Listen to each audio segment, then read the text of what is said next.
Hey Rivals coaches, Zay Valor here. What I'm going to do today is I'm going to set up an introduction to a new series. So this next series is going to be all about positioning. I'm not talking about the attribute because we know that there is the attribute positioning.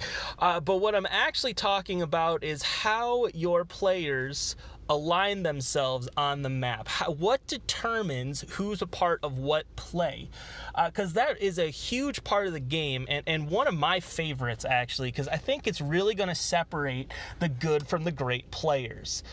Positioning is going to allow you to do a ton of things, from comebacks to leveraging a power lead and everything in between. It's essential to understand why your strategy is or is not working. So, for instance, have you ever thought about why ambush is such a good play?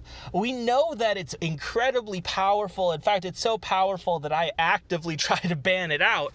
And the reason is actually positioning. I'm not going to get too much into it now because this is just the introduction. We'll talk about it more.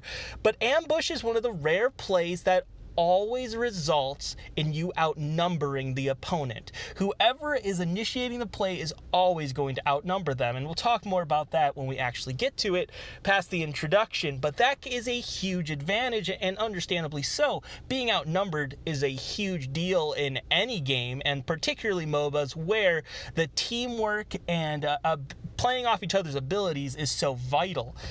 So that's what we're really going to be looking into. Topics like how do I know which tower to push? How do I know who's going to defend that tower versus who's going to be pushing? How do I know whether to try for Hydra or Dragon with my fight monster? How do I know when to actually go for that early push or that ward or that boost XP? Who should I boost? Why am I doing plays this way? And why is it working or not working?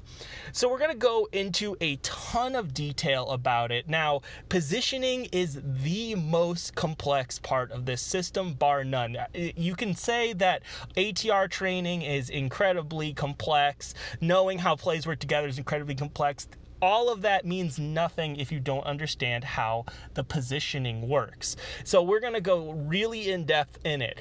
Some of these videos may be a bit longer because there is a lot of cover. There is a lot to cover.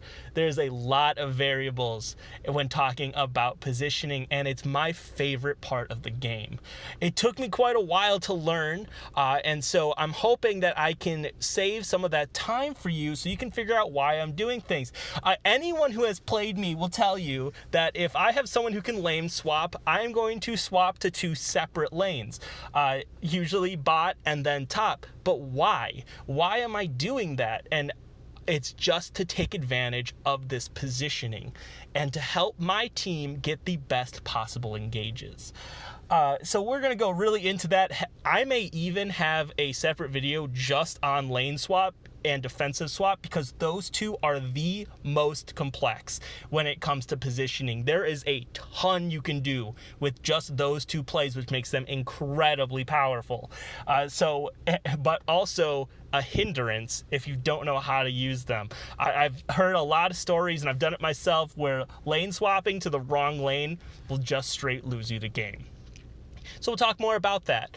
So get ready for those videos here. We're going to go super deep into the system, how things work, and how you can start to beat players who are way higher in power than you simply by taking advantage of the positioning systems. So I hope that you're looking forward to it. I know I'm looking forward to making it. I'm hoping to have the entire series done by the end of next week, hopefully in time for the second season of 3.0. But we'll see. We'll see how crazy it gets at work. But I really look forward to talking with you about this. If you have any initial positioning questions, hit me up in the Discord. I will try to get to them as soon as I can. And I will see you out there, coaches. See ya.